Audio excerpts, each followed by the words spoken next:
Good morning.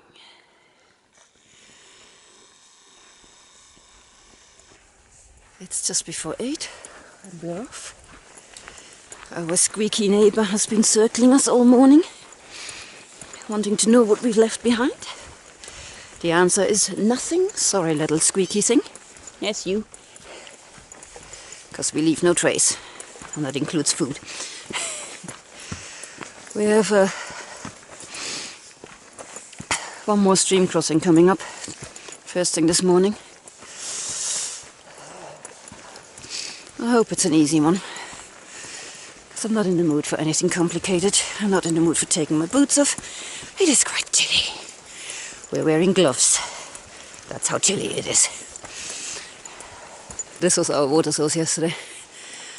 People were saying, oh, it's a bit milky. It's probably the milkiest stream I've seen so far. That's this flat. That was milky. Looks like washing up. It does, doesn't it? Come out of your washing machine. Yeah, look at that. Somebody's lost a few gallons of milk in this stream. But yeah, the water's absolutely fine and probably clogged up the filter a bit, but yeah. Wow, look at this. Washington in the fog.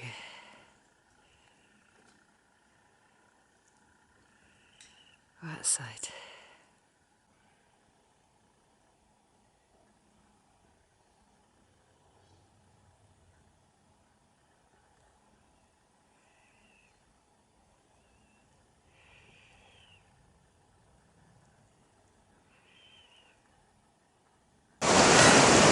We got over. Hopefully the last bloody stream crossing. We went over this beam set here, sideways, and with sideways I mean, you know, feet on it like that. Obviously not at this angle. Stream isn't deep. It's another one of those so where, you know, you can't see the bottom. You can't see the bottom freaks me out. Yeah. These beams were shaking like mad. Not because they were unstable, but because of me. I make my own demise. So all we have to do now is climb that little hill. Yeah, others have clearly gone over there as well. So.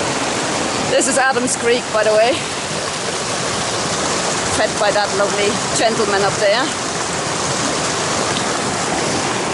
Whew.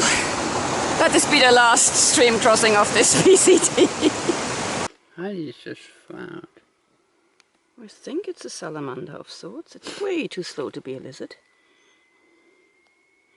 I was lying on the floor and I thought, that's an oddly shaped twig. Here comes the guesswork geography again. Kind of thinking this might be St. Helens. This looks suspiciously flat on the top, this mountain. We're having our breakfast break. Slightly later, but this, according to Half Mile, is an excellent lava spring. He doesn't usually use words like excellent, so we decided we'll push for this for breakfast. And now we're filtering water. And boiling water. For coffee. And generally watering water. Lovely little spot actually. Sun's come out for a bit, so we're also trying to dry out the tent, which got rained on last night and had quite a bit of condensation inside this morning, so hopefully. I mean, it's supposed to rain today again. We've been lucky so far. So far we have been very lucky, so if we can get that stuff dry and stashed away, I don't really care. Well, I do care. I'd like to set the tent up tonight in the dry as well, but yeah. We were just saying, we don't ask for much. A dry tent and hot coffee. Right, there is a nice road crossing. Some random stuff on the other side. Let's see what the sign says. Hikers, please write in the book. We'd love to know your trail name, where you're from. No, where. Yeah, start date. Enjoy the treats, soda, and use the chairs. Leave your garbage. I'll be back later to haul it away. Rick and Jojo, thank you very much.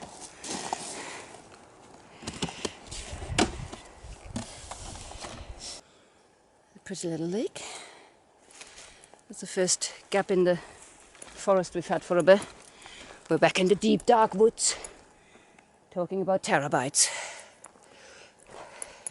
Don't ask. There we are.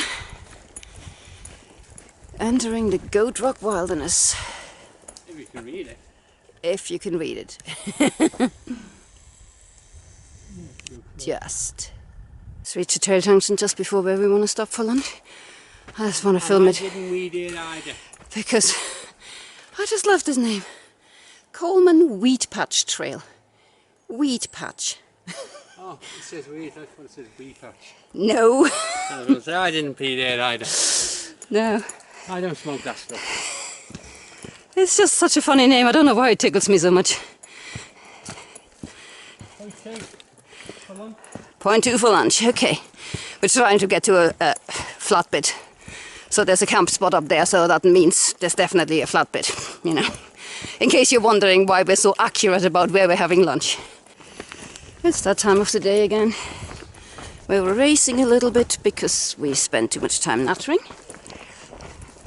There's a campsite in 1.3, which is a bit early, and then one in 5.2, which is a bit late, but nice views in between. What? Pardon? I don't know whether you heard that quack just as Brian looked in the camera. I don't know what that was. Attitude. Something with attitude. So it was probably Brian.